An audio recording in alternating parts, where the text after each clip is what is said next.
कृपया वीडियो में न्यू है तो वीडियो को लाइक एंड सब्सक्राइब करें और शेयर करें।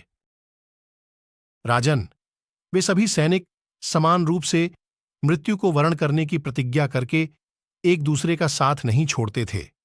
वे मस्तक पर मोर पंख धारण किए हुए थे। उनके हाथों में धनुष शोभा पाता था। उनके केश बहुत बड़े थे और वे प्रिय वचन बोलते थे। अन्यान्य पैदल और घुड़सवार भी बड़े भयंकर पराक्रमी थे। तदनंतर पुनः दूसरे शूरवीर चेदी, पांचाल, केकय, कारूप, कोसल, कांची निवासी और मागध सैनिक भी हमी लोगों पर चढ़ाए। उनके रथ, घोड़े और हाथी उत्तम काठी के थे। पैदल सैनिक भी बड़े भयंकर थे। वे नाना प्रकार के बाजे बजाने वालों के साथ हर्ष में भरकर नाचते कूदते और हंसते थे। उस विशाल सेना के मध्य भाग में हाथी की पीठ पर बड़े बड़े महावतों से घिरकर बैठे हुए भीमसेन आपके सैनिकों की ओर बढ़ रहे थे। उसका लोहे का बना हुआ उत्तम कवच श्रेष्ठ रत्नों से विभूषित होकर ताराओं से भरे हुए शरतकालीन आकाश के समान प्रकाशित हो रहा था।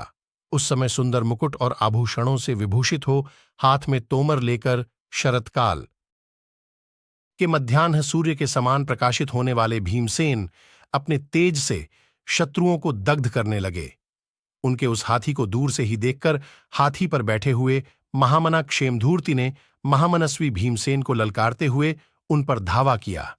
जैसे वृक्षों से भरे हुए दो महान पर्वत दैवेच्छा से परस्पर टकरा रहे हों, उसी प्रकार उन भयानक रूपधारी दोनों गजराजों में भारी युद्ध छिड़ गया।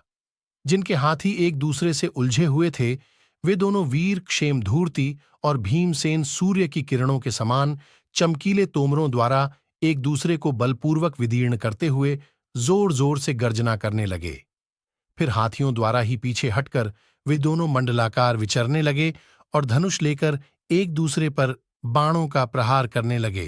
वे गर्जने, ताल ठोंकने और बाणों के शब्द से चारों ओर के योद्धाओं को हर्ष प्रदान करते हुए सिंहनाद कर रहे थे। वे दोनों महाबली और विद्या योद्धा उन सूंड उठाए हुए दोनों हाथियों द्वारा युद्ध कर रहे थे। उस समय उन हाथियों के ऊपर लगी हुई पताकाएं हवा के वेग से फहरा रही थीं। जैसे वर्षाकाल के दो मेघ पानी बरसा रहे हों, उसी प्रकार शक्ति और तोमरों की वर्षा से एक दूसरे के धनुष को काटकर वे दोनों ही परस्पर गर्जन तर्जन करने लगे। उस समय क्षेमधूर्ति ने भीमसेन की छाती में बड़े वेग से एक तोमर धंसा दिया। फिर गर्जना करते हुए उसने 6 तोमर और मारे।